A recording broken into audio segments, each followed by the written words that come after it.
Breaking news. Senate President Peter Cayetano has allegedly told members of the Senate Majority Bloc not to attend the Chamber's regular plenary session on Monday. Two sources told Bilyonaryo News Channel. O yan mga kabunyog ha. Galing yan sa Bilyonaryo News Channel.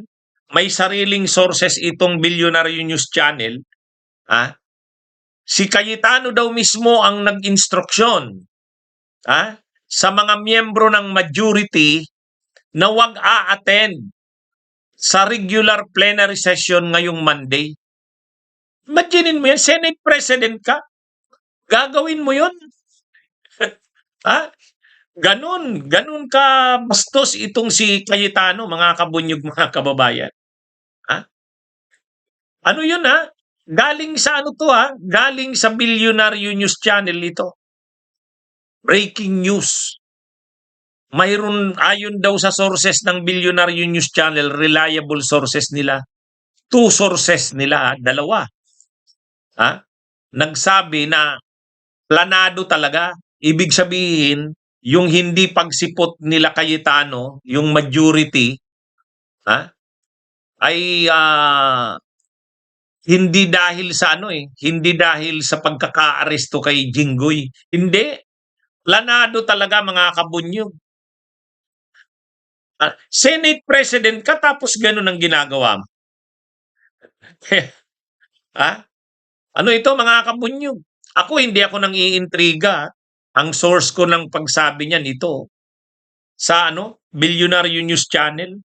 Mayroong source ang Bilyonaryo News Channel at kinonfirm daw ng sources nila na order daw ni Alan Peter Cayetano na wag umattend. So, kaya pala wala tayong nakitang kahit isa man lang na miyembro ng mayorya doon. Kaya lang kabastusan naman yan. Senate President ka. Pag Senate President ka, hindi naman ikaw lang yung leader ng majority. Pag Senate President ka, ikaw ang leader ng institusyon. So dapat hindi niya ginagawa 'yun. Kaya lang wala talagang wala kang maasahan dito sa Cayetanong ito. Mga kabunyog. Yan yung ano yan kumpirmado daw yan ayon sa Bilyonaryo News Channel. Kaya bastusan talaga ang ginawa ni Cayetano. Pag nagpalit ng liderato ang Senado, dapat imbestigahan itong si Cayetano. Ang dami ng ginagawang kaguluhan sa Senado. Unang-una yung paglitaw ni Bato na hindi kino-ordinate sa liderato ng Senado. Sino ang nagdala kay Bato doon? Ay di ba inamin naman ni Cayetano na sila ang nag-uusap ni Bato at sasakyan niya ang sinakayan ni Bato? Inamin naman niya ni Cayetano At dahil doon, ayun, nagkagulo sa Senado noong araw na yon, noong May 11. Pagkatapos yung putukan na lumalabas, peke pala, sino na naman ang nasa likod nun? Okay, ang nagpaputok si Mau Aplasca. Pero ang tanong, sinong nag-utos kay Mau Aplasca? Hindi naman magpapaputok si Mau Aplasca ng ganon nang walang sa kanya, walang go signal na pwede siyang magpaputok or planado ba 'yun? Na hindi malayo na si Cayetano na naman 'yun. Tapos ngayon na naman, ito na naman nangyari ngayong araw, sabi dito sa source ng Bilyonaryo News Channel, planado daw ni Cayetano na talagang wag umattend ang mayorya. Ganon kabastos mga kabunyog. Ganon kabastos. And yet yan ang bukang bibig niyan, Lord. Ang bukang bibig niyan, Lord. At kapag nagdadasal yan, nakaluhod pa yan hindi man lang nakatayo na ganyan. Hindi, nakaluhod talaga.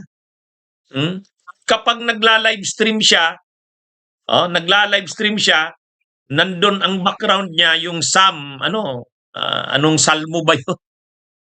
Matindi, matindi ito mga kabunyo. Itong si Cayetano ay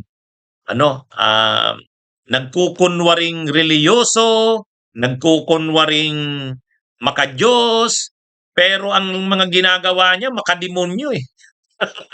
Di ba mga kabunyo? Parang ah, parang nagdidilang anghel, reliyoso.